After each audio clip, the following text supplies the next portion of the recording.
When I married Sarah, I thought I had found my partner for life.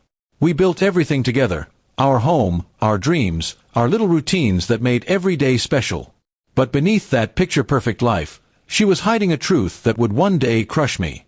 She had been seeing another man behind my back. I discovered it one evening when she left her phone on the couch. A message popped up, one she clearly forgot to delete. Asterisk, last night was amazing. Can't wait to see you again. Asterisk, my blood ran cold. I scrolled through the thread, and there it was, weeks of betrayal spelled out in texts. She wasn't just cheating, she was building a double life. When I confronted her, she broke down in tears, swearing it was a mistake. But her eyes told the truth. She wasn't sorry she cheated, she was sorry she got caught. My heart turned to stone in that moment. I walked away, planning my next move carefully. If she thought I would forgive and forget, she was about to learn who she had really married. Days later, her sister called me, crying that Sarah had collapsed and was in the hospital.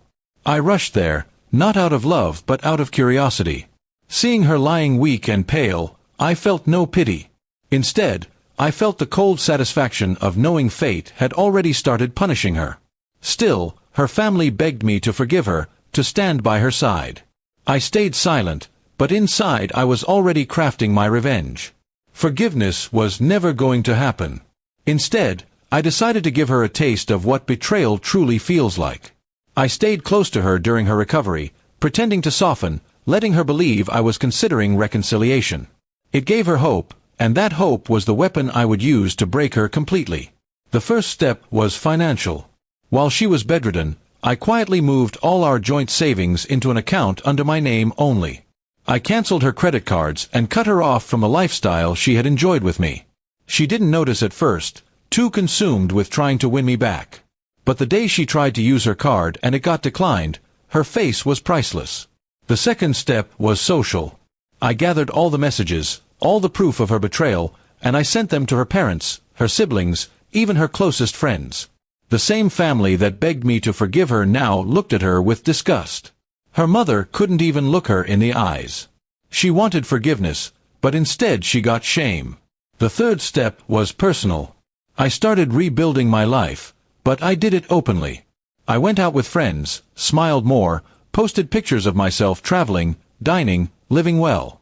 Every image was like a dagger to her heart because she could see what she had lost, a husband who had loved her deeply and a life she could never have again. When she was discharged from a hospital, she expected me to bring her home. Instead, I packed her belongings into boxes and left them at her parents' doorstep. I told her family she could stay with them, but she was never stepping foot in my house again. Her tears didn't move me, they only fueled my resolve. She begged me, saying she had learned her lesson, that the hospital had opened her eyes. But I remembered every lie, every sneaky text, every night she spent with another man while I was home waiting. Her suffering now was only a fraction of the pain she had caused me. Weeks passed, and she grew desperate. Her other man had vanished the moment she fell ill. He never visited, never called. She realized too late that the only man who truly cared for her was me, and I was the one who would never return. Her regret came like a flood, but it was useless. People whispered that I was cruel, that I should have forgiven her since she had been in the hospital. But none of them had lived my nights, crying into the pillow, feeling worthless because of her betrayal. None of them knew what it felt like to be betrayed by the person you trusted most.